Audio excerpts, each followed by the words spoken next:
Okay. आज का जो मुद्दा है, आज का जो विषय है, जिसको हम लोग धुमकुड़िया चैनल में चर्चा करने वाले हैं, और तमाम तरह के सवालों पर बातचीत होगी, और तमाम तरह के सवाल किए जाएंगे डॉक्टर गोमती बोधरा जी से।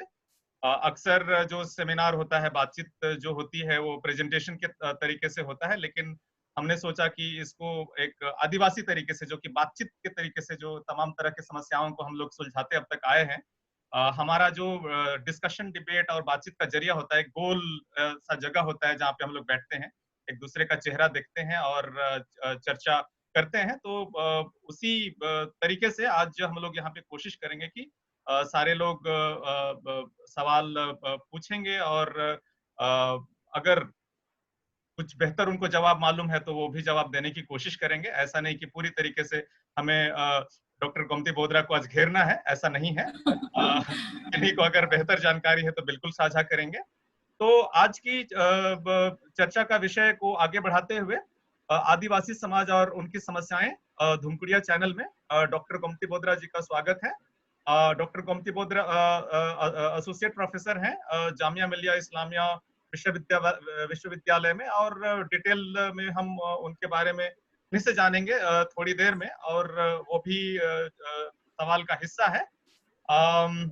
तो अ, और ज्यादा देर न करते हुए हम सीधे मुद्दे पर आते हैं। और डॉक्टर गोमती बोधरा जी, आपका बहुत बहुत स्वागत है। और सबसे पहला सवाल है कि आप, हम लोग जो है आपसे जानना चाहेंगे कि आपकी शैक्षणिक पृष्ठभूमि किस प्रकार की रही है, आपकी स्कूलिंग कहाँ से हुई है, और आपकी स्कूलिंग से लेकर जामिया मिलिया इस्लामिया तक का सफर आपका कैसा रहा अब तक? सभी साथियों को मेरा जोहार। और मैं सारे साथियों को जोहार करना चाहती हूँ। और स्पेसिफिकली मैं बहुत खुश हूँ देख के कि रजनी जी हैं, भी अभी आ नहीं पाई, और मेरी सिस्टर राधा बोधरा ने भी ज्वाइन किया है, मिस्टर गिरिंदर मुंडू जी उन्होंने भी ज्वाइन किया है। तो मैं सभी को जोहार करना चाहूँगी। और स्पेसिफिकली आपका धन्यवाद करना चाहूँगी डॉक्टर गणेश माझी जी कि आपने ये मौका दिया ताकि मैं अपनी बात रख पाऊँ। सबसे पहले चूंकि आपने मेरे पृष्ठभूमि के बारे में जानना चाहा है, तो मैं बताना चाहूंगी कि I come from a very humble background. और मेरे पिताजी गवर्नमेंट जॉब में थे, तो मेरी स्कूलिंग सेंट्रल स्कूल से हुई है predominantly from different cities, like port Blair में, कलकत्ता में और रांची में सबसे ज़्यादा। तो वहाँ से मैंने स्कूलिंग किया, और उसके बाद 12th करने के बाद मैंने अपना ग्रेजुएशन दिल्ली यूनिवर्सिटी से किया। मिरांडा हाउस से मैंने सोशियोलॉजी ऑनर्स किया, और फिर देन आई जॉइन जेएनयू।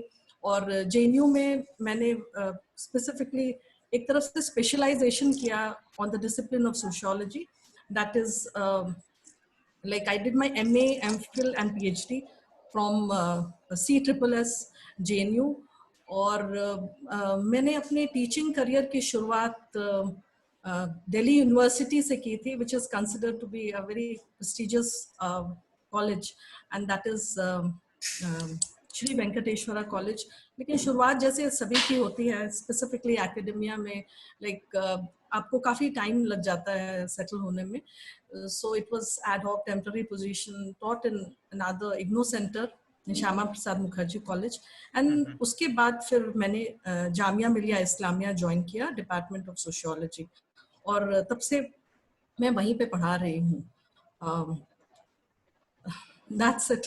उससे ज़्यादा तो, और हाँ, ये सफ़र में जैसे होता है बीइंग ट्राइबल वुमेन, कई तरह के चैलेंजेस फेस किए, specifically being a Adivasi woman and also like being a Adivasi and also being a woman, तो ये double, I mean to say, I don't know how to explain it, but this was like a double disadvantage or something, but it was very challenging that I took it as a challenge। और gender discrimination face किया मैंने। जैसे होता है कि आप छोटे city से आते हैं, तो दिल्ली जैसे बड़े शहर में specifically going for higher education, English language was again quite challenging. वो उसको ओवरकम करना एक बहुत बड़ी चुनौती थी, लेकिन ग्रेजुअली हो गया। आप को एक्सेप्टेंस मिला, परिवार से काफ़ी सहयोग रहा, और स्पेसिफिकली मेरे टीचर्स से मुझे from school days onwards teachers का मुझे बहुत सहयोग रहा। वो जब भी देखते थे कि अगर पढ़ने में इच्छा है तो उन्होंने आगे बढ़ के going out of the way also, specifically JNU और वहाँ के टीचर्स को मैं मानती हूँ कि like they went out of the way to guide me, to mentor me and to I mean to raise my interest in academia. वो constantly मुझे यही कहते रहे कि आपको एकेडमिया में you are the best, like you should go for academics. तो वहाँ से मुझे काफ़ी प्रेरणा मिली, और eventually I choose this particular field, and by the grace of God like कि आज तक आई मीन टू से आज इस जगह पे पहुंचे हैं, and it's I mean to say like if I can do anybody can do that way. वही है कि परसिवियरेंस इज की। आदिवासी समाज में वही चीज होता है कि बहुत जल्दी हम लोग डिसोरिएंट हो जाते हैं और छोड़ देते हैं बीच में रास्ता। ये होना नहीं चाहिए। Perseverance is basically the key, जो आपको लंबे समय में ये एक प्रोसेस होता है, इट्स नॉट अ इवेंट कि आप को जॉब करना है something like that to achieve, it's a career. So career is a process actually. तो डे टू डे आपको उसको बिल्डअप करना पड़ता है। और जैसे sociology which is considered to be a very easy subject, लेकिन मेरा बैकग्राउंड नहीं था school background, but when eventually I got into sociology I realise that even a sub-discipline like tribal studies, it requires a lot more engagement. तो वो आप ऐसा taken for granted नहीं ले सकते कि just because I belong to this society मुझे सब कुछ automatically आ जाएगा। तो ये बात बहुत ज़रूरी है कि you require a very long-term engagement with any discipline or any field, any skill, any training, any capacity building. थोड़ा टाइम देने की बहुत जरूरत है। तो ये बहुत जरूरी चीज है। या एंड लाइक यस, मैंने जामिया में like I join as a permanent faculty, और फिर वहाँ पे मैं भी पढ़ा रही हूँ एज अ सोशियोलॉजिस्ट। तो मुझे बहुत सारे अपॉर्चुनिटीज मिले वहाँ पे। Place like Delhi university, Jamia Millia, JNU, like they have a metropolitan appeal in the sense कि आप वहाँ लोग आपकी बातें सुनना चाहते हैं, दे आर इंटरेस्टेड कि आप क्या करना चाह रहे हैं, किस तरह से आप अपना स्कॉलरशिप आगे बढ़ाना चाहते हैं।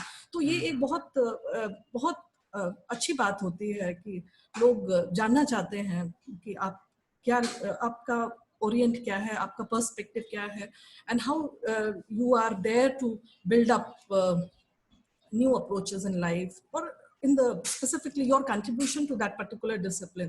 So that is, I mean, the people are always there, those who look forward to you. So that actually encourage to forge ahead, specifically in the field of knowledge production, in the field of knowledge seeking. तो मैं अभी भी अपने आप को एक student ही मानती हूँ। I am a student of sociology. तो आप जब हम स्टूडेंट हैं तो ये कांस्टेंट प्रोसेस रहता है स्ट्रगल की, हम नई चीजें सीखें, ज्ञान की खोज करें, नॉलेज की खोज करें, और निरंतर आगे बढ़ते रहे। और ये कभी, ये प्रोसेस है, ये रुकती नहीं है एक्चुअली। या एंड यस, हाँ यस गणेश। हाँ, जैसे कि आप बोले कि बीइंग अ ट्राइब और बीइंग अ वुमेन एक डिसएडवांटेज जरूर था। तो अक्सर खासकर हर एक आदिवासी के लाइफ में किसी न किसी प्रकार का खास स्ट्रगल या भेदभाव जैसी चीजें होती हैं। तो उस तरह का स्ट्रगल आपका कैसा रहा था? कि मैं चाहूँ कि जो हमारे जो साथी हैं, जो दर्शक हैं, इस तरह का जो स्ट्रगल, किसी प्रकार का उस तरह का स्ट्रगल रहा है, मोटा मोटी उसी तरीके से तमाम साथियों का भी स्ट्रगल होता है, तो उससे कुछ सीख सकें और हमारे साथी भी उसके बारे में जान सकें और कुछ प्रेरणा ले सकें। जैसे मैंने बताया आपको, like being discriminated, I mean say like we all have faced discrimination, like being a woman or being a Adivasi, and if both are clubbed together तो वो बढ़ जाता है. I mean to say, जैसे ही आप हायर एजुकेशन के field में जाते हो, क्योंकि मेरा वही एरिना रहा है, तो you being written of specifically. और दूसरी बात ये है कि मैं सरना समाज को बिलोंग करती हूँ, तो उस तरह का एक्सपोजर नहीं मिलता है to the main stream society. जैसे जो ग्रेट रिलीजन का हिस्सा होते हैं, या फिर जो अदर कास्ट के लोग, अपर कास्ट क्लास के लोग होते हैं, उनको बहुत एक्सपोजर मिला होता है. उनके पास, जैसे बोर्डियो ने बोला, they already have a social capital. जैसे उनके घर पे ही उस तरह का माहौल है इंग्लिश लैंग्वेज का या नेटवर्किंग का, कनेक्शंस का, तो that was a complete lack. तो वो बिल्कुल जैसे हमारे आदिवासी समाज में बोला जाता है कि बीर मामा के तो होरा बाई लेना, दिस इज इन मुंडारी, कि जंगल को काट काट के रास्ता बनाना पड़ता है. लेकिन ऐसी बात नहीं है, कई बार रास्ते बने होते हैं. My inspiration in JNU was professor Sona Minz, she was my warden also. तो I was almost like a child in her home. उनकी मम्मी ने भी मुझे बहुत हेल्प किया and all. I mean, so whenever I used to feel nostalgic and all, या कुछ खराब हुआ तो हम उनके घर पे हॉस्टल के अंदर से ही चले जाते थे, and sharing lot more thing. फिर फ्रेंड्स वगैरह बहुत थे जो हमारी कम्युनिटी के हैं, और उसी टाइम पे जेटीए भी बना. That was the time in JNU. तो उसी तरह से सब आए, या स्पेसिफिकली. तो इस तरह का स्ट्रगल हमेशा ही रहता है, इन द सेंस दैट कि आपकी भी इच्छा होती है कि you want to get accepted, और उधर से रिजेक्शन भी बहुत ज्यादा होता है.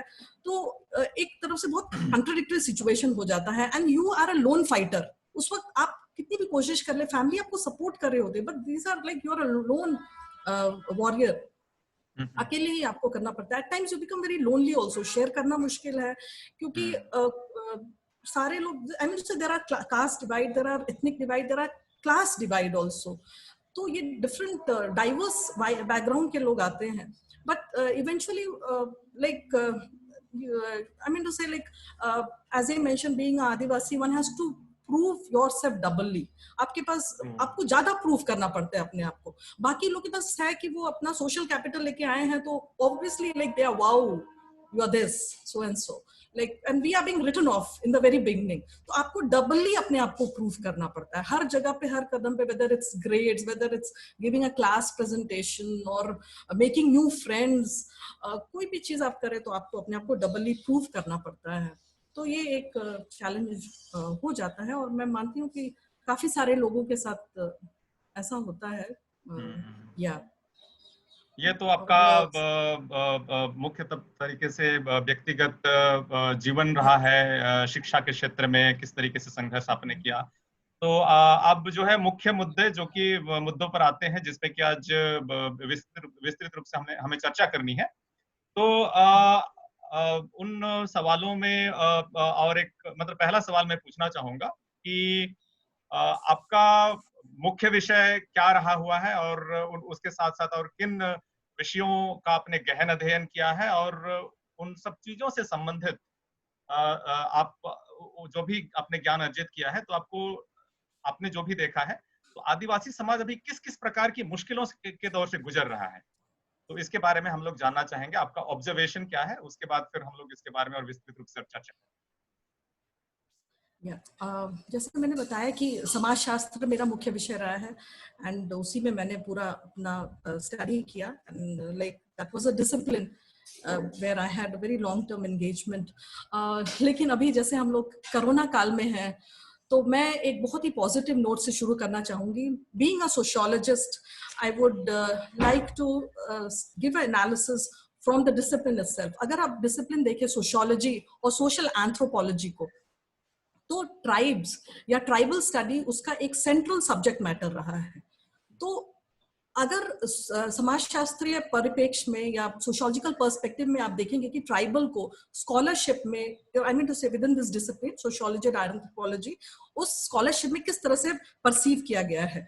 तो अगर इनिशियल पीरियड को देखें, in the post colonial period specifically, there were two ways. सबसे पहले ये होता था कि जब वो आदिवासी समाज को ये डिसिप्लिन्स देखते थे, तो वो उनको देखते थे कि who are these people, who are tribes. तो इसी पे ही ज्यादातर चिंतन और डिबेट्स, डिस्कशन वगैरह, आई मीन से स्कॉलरली डिबेट्स चले हैं इनिशियल टाइम में। और उसमें यह था कि ट्राइबल कौन है, क्या वो जाति से भिन्न है, जनजाति है, जाति से भिन्न है, किस तरह से भिन्न है, पेजेंट से भिन्न है। फिर वो बेसिकली यही था कि उनको आइडेंटिफाई करें और उनको अगर कुछ तरह का स्पेसिफिक सेंसस रिपोर्ट बनाए या मोनोग्राफ वगैरह लिखने के लिए उनका ही मेन उद्देश्य होता था। फिर कुछ बाद में एक दूसरा पर्सपेक्टिव भी उदय हुआ, दैट इज लाइक इन आदिवासियों के, एक बार तो अपने आइडेंटिफाई कर लिया, फाइन, वो डिबेट चला। उसके बाद जो नेक्स्ट डिबेट इन दो डिसिप्लिन के थ्रू आया आदिवासी समाज को देखने का, दैट इज लाइक कि इनके what to do for these tribals, इन आदिवासियों के लिए हम क्या कर सकते हैं। So there you see different type of process, isolation करें या एसिमिलेशन करें या इंटीग्रेशन करें, किस तरीके से करें। हमेशा जो मुख्य मुद्दा, अगर आप 70s के पूरी डिबेट को देखेंगे तो उसमें अधिकतर यही रहा है कि आदिवासियों को कैसे मुख्य धारा में लाया जाए। That was the biggest, consider to be the biggest challenge, that how tribal should be integrated into the main stream. तो यही दो वेज रहे हैं, ट्रेडिशनल वेज रहे हैं, पर्सपेक्टिव, जिसके थ्रू आदिवासी समाज को देखा गया है। But if one comes to the contemporary scenario, again it's a very long way, क्योंकि ट्राइबल्स ने अपने आप को कभी इन दो बाइनरीज में नहीं बांधा। they were never bothered about their identity। उनको दूसरे लोग कैसे पिक्चराइज कर रहे हैं, इमेज बिल्डिंग कर रहे हैं, स्टीरियोटाइप कर रहे हैं, they were not bothered। So tribals, Adivasis have a very long history of social movement, they have a very long history of resistance movement, specifically जल जंगल जमीन, उसके लिए उनका जो स्ट्रगल रहा है, constant struggle, that was a very glorious history, so which again eventually had a very deep impact on the everyday reality also, and also on the discipline wise scholarship also। तो tribal लोगों की अपनी identity assert करना, अपना culture, अपना tradition, specifically environment को बचाने के लिए जो लंबा संघर्ष रहा है, खासकर डेवलपमेंट के अगेंस्ट जो रेजिस्टेंस आया है, वो आदिवासियों के थ्रू ही आया है। तो इन सब के मुद्देनजर अगर अभी आप देखेंगे तो we have, I mean to say, disciplines have moved beyond these binaries. और अभी आदिवासियों को ये नहीं देखा जाता है कि वो प्रॉब्लम है या उनके लिए हम क्या करें, but again looking at the contemporary scenario, specifically ecological problem, पर्यावरण का जो समस्या है, like climate change and global warming, and specifically अभी ये जो पेंडेमिक सिनेरियो है, उसमें ट्राइबल्स के लिए ये नहीं सोचा था कि हम इनके लिए क्या करें, but people are looking at them to seek answers to this problem. क्योंकि अगर आप देखेंगे तो आदिवासियों के पास ही सबसे ज्यादा जंगल जमीन बचे हुए हैं वर्ल्ड ओवर। इंडिजिनस पीपल ने अपने जंगलों को बचा के रखा है, नेचुरल हैबिटेट को बचा के रखा है, रिसोर्सेज को सहेजा है, जबकि बहुत एक्सप्लॉयटेशन हुआ है फिर भी। तो उस तरीके से वो देखना चाहते हैं कि what is the tribal philosophy, what is the tribal indigenous ideology, the knowledge system जिसके थ्रू इन्होंने प्रिजर्व किया है, and this is how they see clues to their problems, answers to their problem। So this is a very positive thing। अभी उस तरह से नहीं देखा जाता है कि हम इनके लिए क्या करें, I mean to say they are God sent angels और वो हमारे लिए कुछ करना चाहते हैं, but rather they are actually looking for answers to so many different problems, including this pandemic। So this is very, very positive। This is very, very tribal diversity, identity assertion, everything has been taken well। Their resistance movement also has been largely taken by in the global scenario। तो वो एक काफी positive note रहा है। लेकिन जैसे हमारा topic का टाइटल ही है कि समस्याएं, yes, so having said that I'll come to the another reality। आज आप भारत में किसी भी सामाजिक समस्या का उल्लेख करें तो देखेंगे कि उसका समाज, आदिवासी समाज, उसका जो संबंध है वो आदिवासी समाज से डायरेक्ट जुड़ा हुआ है। Just name anything, poverty, illiteracy, hunger death, malnutrition, healthcare, no healthcare facility, I mean it's all this government facility, lack of government facility, education, health, militarization, insurgency, military armed conflict, just name anything। even this migrant problem जो अभी recently हुआ pandemic के बाद, lockdown के बाद जो migrant की समस्या हुई, मजदूरों की, वो भी आदिवासी समाज से ही जुड़ा हुआ है। so every problem is related to the tribal society, and that's the biggest challenge। वो बहुत बड़ी समस्या है कि how to go about, how to deal with it। so that's the biggest challenge। and ये एक बहुत ही gloomy और एक दर्दनाक एक I mean to say, जैसे कि sociologist ने बोला भी है कि there is a shared history of this exploitation, shared history of suffering and pain, a very conflicted, contested life। तो वो एक्चुअल रियलिटी है आदिवासी समाज की। तो ऐसा नहीं है कि कोई एक समस्या है पर से, मल्टीपल समस्या है, there is a vicious circle also. Poverty भी बहुत ही खतरनाक टाइप की पॉवर्टी है, एब्जेक्ट पॉवर्टी, उसको कम करना और ये करना भी एक बहुत बड़ा चैलेंज हो जाता है। गरीबी के साथ साथ भूखमरी है, जो जंगल्स हैं वो खत्म हो रहे हैं, और exploitation by other state actors, non state actors, ये भी एक बहुत बड़ा चैलेंज है। तो अभी on the one hand I started with a very positive note, but on the other hand the actual reality is very very challenging, और हम सबको उसके लिए प्रिपेयर रहना है, तैयार रहना है। एंड स्पेसिफिकली अब एक बहुत बड़ा चैलेंज है ये कोरोना सिचुएशन की वजह से, and even at the present scenario and in the post corona period also, like challenges are not there. In the good time, I mean in the better time, happy time, tribals will always, आदिवासी वो लोग हमेशा एक हाशिए पे रहे हैं, margins पे जिए हैं, वहीं सर्वाइव किए हैं। और अभी वर्स्ट टाइम है तो आप उनका कंडीशन सोच ही सकते हैं कि they being actually pushed all together out of it, worst sufferer, the worst sufferer in the democratic development history of India. Their citizenship claims have always been denied by the state. जैसे हम एक छोटा सा उदाहरण लें, स्वास्थ्य, health, जैसे आज हम लोग एक पैंडेमिक सिचुएशन में है, सबको चिंता है अपने स्वास्थ्य की कि बीमार हो गए तो क्या करें, कहाँ जाएं, दवाई मिलेगी या नहीं। तो ये सब देखिए आजकल कमोडिटी बन गई। यहाँ दिल्ली में ही सब प्राइवेट हॉस्पिटल्स ने इतना महंगा अपना फीस स्ट्रक्चर निकाल दिया है।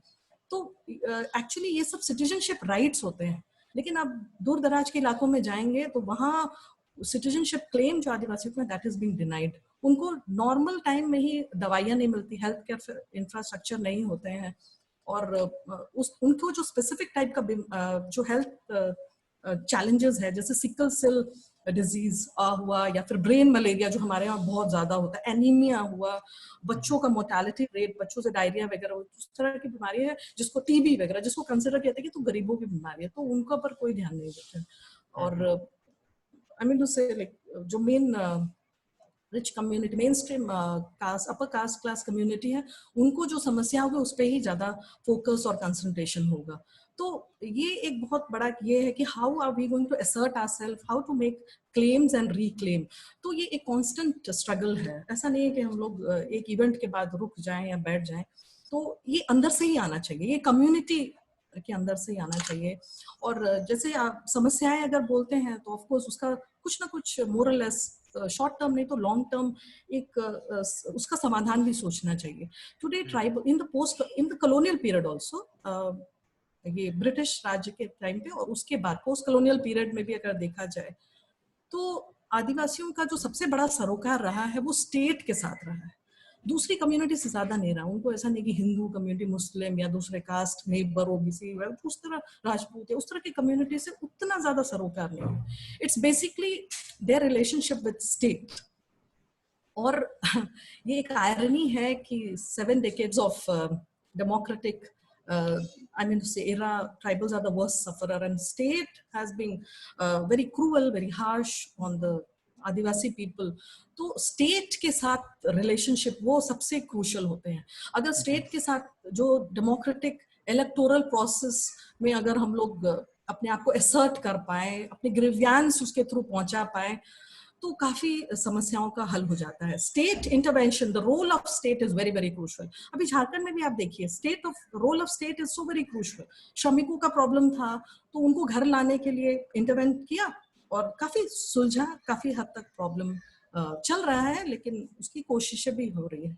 फिर वहां पे जाके उनको लाइवलीहुड भी तो चाहिए, वो कैसे भूखे रहेंगे, तो उसके लिए भी स्टेट इंटरवेंशन किया कि उनको मनरेगा में काम मिले, और फिर बीआरओ के साथ कुछ MOU साइन किया और ट्रेन से उनको लेके गए।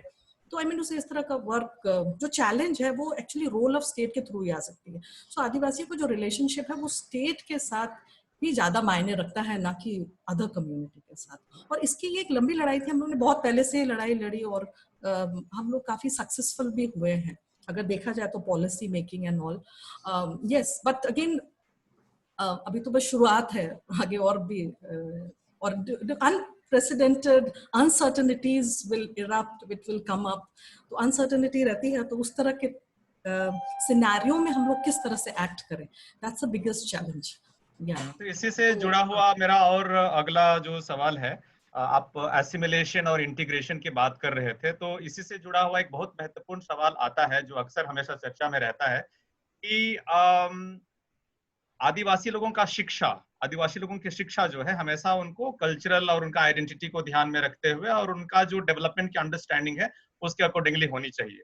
तो अभी बहुत सारे जो कंपनी है फैक्ट्री स्कूल शुरू कर रहे हैं जिसमें वेदांता का नाम पहले आता है और दूसरे जगहों पे भी शुरू हो रहा है, जिसमें ये कहा जाता है कि उनको उनके आइडेंटिटी, कल्चर और जीने की का जो तरीका है उसे अलग करके उनको एक फैक्ट्री स्कूल और एक मशीन की तरह फिट करके नया प्रोडक्ट बना रहे हैं। तो इस तरह का इंटीग्रेशन जो हो रहा है उसको आप कैसे देखते हैं? और इसकी तुलना में अगर मिशनरी स्कूल भी देखें जिसको हम लोग कहते हैं कि आदिवासी लोगों को शिक्षा दीक्षा में काफी इन्होंने आगे बढ़ाया, तो दोनों में क्या फर्क आपको नजर आता है? आई मीन टू से वो गवर्नमेंट स्कूल और मिशनरी स्कूल का सवाल आप पूछ रहे नहीं, हैं, गवर्नमेंट इंटीग्रेशन। इंटीग्रेशन के सवाल पर जब फैक्ट्री स्कूल जो अभी लेकर आ रहे हैं और मिशनरी स्कूल जो किए, तो मिशनरी स्कूल ने जिस किसी भी तरीके से हम लोग को प्रिपेयर किया, तो जो भी जिस भी तरीके से हम लोग इंटीग्रेटेड हुए, मान लेते हैं कि एसिमिलेशन हुए या फिर वर्टिकल इंटीग्रेशन में हम लोग नीचे से अपेंड हुए, तो अभी जो फैक्ट्री स्कूल शुरू हो रहा है, जैसे वेदांता का एग्जाम्पल अक्सर दिया जाता है, तो वो किस तरह का इंटीग्रेशन है? ओके, एक्चुअली जैसे मैंने बताया कि कॉलोनियल टाइम से ही आदिवासियों को क्या किया जाए उनको एक समस्या की तरह या फिर वी वर्सेस दे टाइप का ही एक आई मीन से क्रिएशन क्रिएट किया गया कि वो मुख्य धारा से बिल्कुल अलग है, तो उनको एक समस्या की तरह देखा गया। तो फिर अब उनके लिए क्या किया जाए, तो दो प्रोसेस शुरू में बहुत थे। जीएस घुरिये ने एक्चुअली एसिमिलेशन का पॉलिसी बोला था और वेरियर एल्विन ने इनको आइसोलेशन का। लेकिन अगर इंडियन स्टेट का आप स्टेट का पॉलिसी देखें तो that was they are not never using the word integration, but this is all integration। तो वो शुरू से रिजर्वेशन पॉलिसी हो या फिर उनको एजुकेशन या जो भी देना हो, specifically welfare measures, education and all, तो उसके अंदर this process of integration is ingrained. और अभी वाले जो न्यू लिबरल एरा में भी जो पॉलिसीज आ रहे हैं, जैसे आपने बताया कि ये फैक्ट्री वाले भी स्कूल लेकर आ रहे हैं, तो उसके अंदर भी the process of integration has a very strong undertone. और ब्रिटिश टाइम में जो मिशनरी स्कूल्स आए, they also have this strong, I mean they also have very, I mean to say, I don't know what to use, but very racist attitude and racism plus nationalism, integration toward the mainstream, वही उनका था। तो वो आदिवासियों को इस तरह से पिक्चराइज करते थे या फिर जो कंस्ट्रक्ट करते थे वो था कि उनका स्ट्रेस हमेशा होता था बैकवर्डनेस एंड सिविलाइजेशन लैक। तो सभ्यता नहीं है, सभ्यता नहीं है, अब इनको सभ्यता प्रोवाइड किया जाए। तो क्योंकि आपने कंटिन्यूअसली उनका जो एजुकेशनल सिस्टम था, Dhumkuria is a classic example, youth dormitory, उनका मेडिसिनियल सिस्टम था, इंडिजिनियस नॉलेज सिस्टम, एवरीडे जो लाइफ था, जो सोशो कल्चरल फैब्रिक था, उसको आपने एक सिरे से नकार दिया। आपने कहा कि ये तो है ही नहीं, ये सिविलाइजेशन लैक है, असभ्य है, ये सिविलाइज्ड लोगों के लिए नहीं है। लेकिन इसका एक मुख्य रीजन वो इस तरह से जोड़ते थे कि बिकॉज आदिवासियों में जो ट्रेडिशन था वो ओरल ट्रेडिशन था, उनके पास रिटन ट्रेडिशन नहीं था। So these societies were considered to be pre literate, तो मतलब pre literate, backward and civilisational lack. तो इनको कैसे लाएं, तो उसके लिए उन्होंने बिल्कुल एक कॉलोनियल माइंडसेट लेके अपना ही सब कुछ थोपा। उन्होंने कभी भी यहाँ से नहीं लिया, it's always top down approach, ऊपर से ही सब कुछ दिया, नीचे से कुछ नहीं, बॉटम अप अप्रोच कभी नहीं रहा। इसीलिए आप देखेंगे चाहे एजुकेशन सिस्टम हो, चाहे मिशनरीज लाए, उनका स्ट्रेस यही रहा हमेशा कि ट्राइबल कल्चर, ट्रेडिशन, उनका नॉलेज सिस्टम, उसको कंप्लीटली नकार दें और अपने जो नॉलेज सिस्टम है उसको हमेशा सुपीरियर करार दिया जाए और फिर उनको बोला जाए कि तुम्हारे पास है नहीं, there is a lack, civilisation lack है नहीं, तो आपको तो आगे बढ़ना पड़ेगा। और फिर हम लोग चाहते हैं, फिर उस तरह से एक सोशल कंस्ट्रक्ट किया गया और फिर इवेंचुअली यही हुआ कि आज भी हम लोग उस पर एंट्रैप्ड है। आप खुद ही बोलिए, कोई भी मिडिल क्लास के लोग अगर उसको बोलें कि आप उधर धुमकुड़िया में बच्चे को एडमिशन दिलाओ, तो वो they will get a shock. सब कोई चाहते हैं कि मेरा बच्चा डीपीएस में पढ़े, वहाँ पे इंग्लिश सीखे, आदिवासी लैंग्वेज नहीं सीखे, उरांव नहीं सीखे, संथाल नहीं सीखे, कोई प्रॉब्लम नहीं है। But I mean to say so we are part of that rat race, क्योंकि अब हम लोग उसी पे हो गए। What is required is to have an alternative system. जैसे Dhumkuria, it's I see it as a alternative strategy. तो उसमें फोकस होता है कि अपना आर्ट, कल्चर, लैंग्वेज उसको लेकर आए। लेकिन वही है कि अल्टरनेटिव हमेशा अल्टरनेटिव